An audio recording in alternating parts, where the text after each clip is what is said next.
Bien, il me revient le devoir de vous demander de faire une minute de silence en l'hommage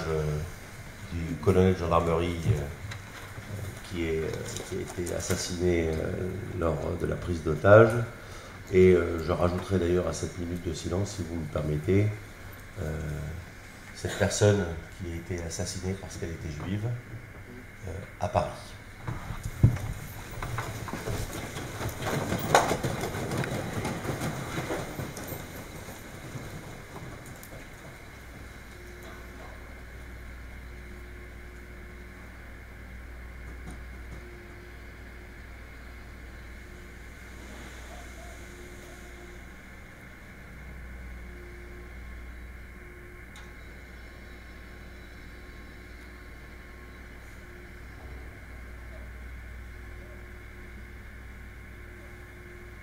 Merci.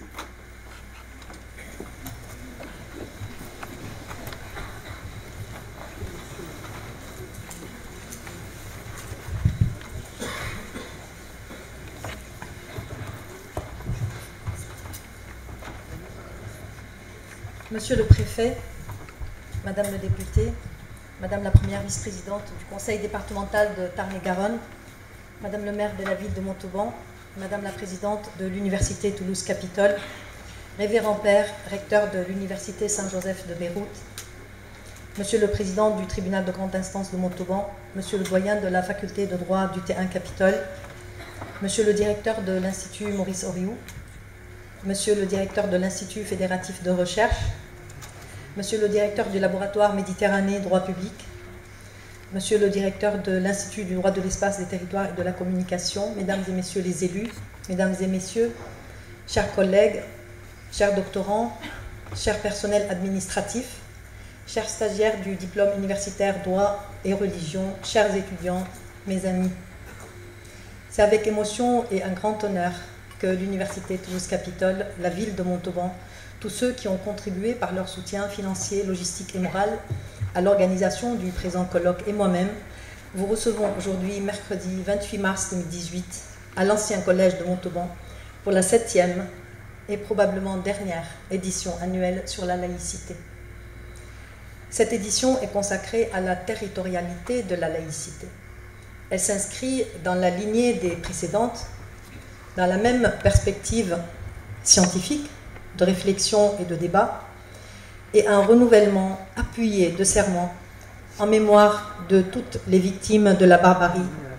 pour que la lumière, les libertés, l'égalité et la fraternité combattent et triomphent contre l'obscurantisme.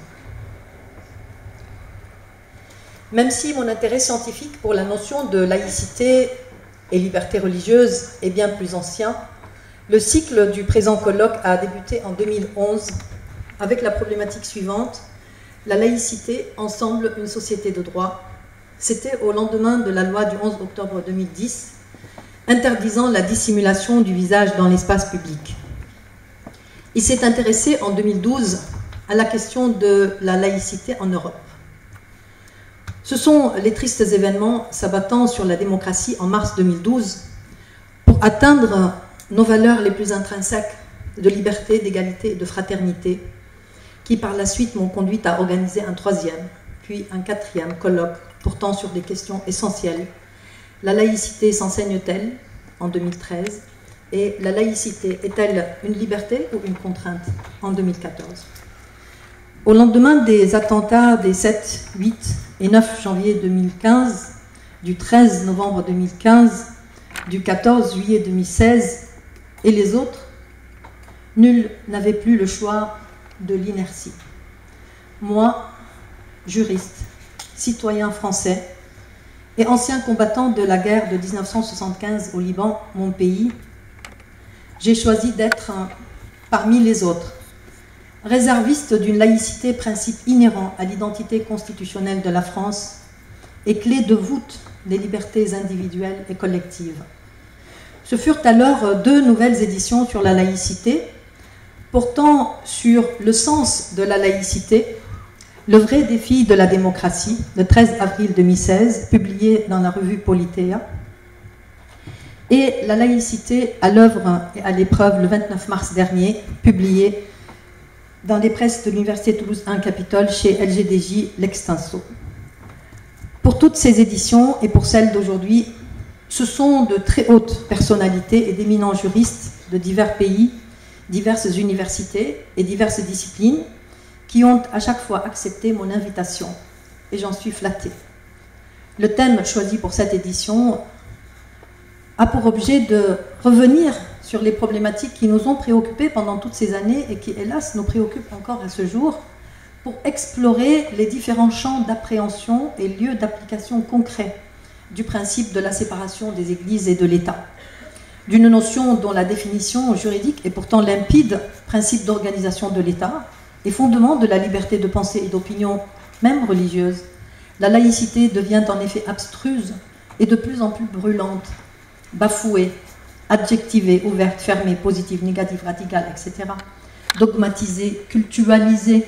politisée, instrumentalisée et multi-interprétée. Chacun va de ce que la laïcité est, ce qu'elle n'est pas, ce qu'elle n'est plus, ce qu'elle pourra, pourrait, devra ou devrait être. Le travail scientifique d'aujourd'hui déconstruira les a priori pour reconstruire et contribuer à comprendre à quel moment, pourquoi, par quelle faille et par quelles normes, jurisprudence ou comportement de la personne publique et ou des individus, l'obéissance aux lois de la République, l'identification aux valeurs de la République s'est laissée déborder, ou pas encore, par d'autres allégeances et par des identités de différentes sortes, notamment religieuses.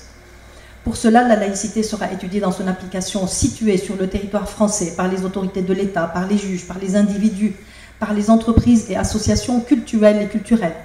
Elle sera également explorée sous l'angle du droit comparé, lequel nous amènera en Allemagne, au Canada, aux États-Unis d'Amérique, en Italie, au Liban, en Pologne ou encore en Russie. Et enfin, par la magie de la technologie moderne, l'oncle Jules, le fanatique, et Joseph, l'instituteur mécréant, ressurgiront du début du XXe siècle dans un dialogue pagnolesque sur la laïcité du XXIe,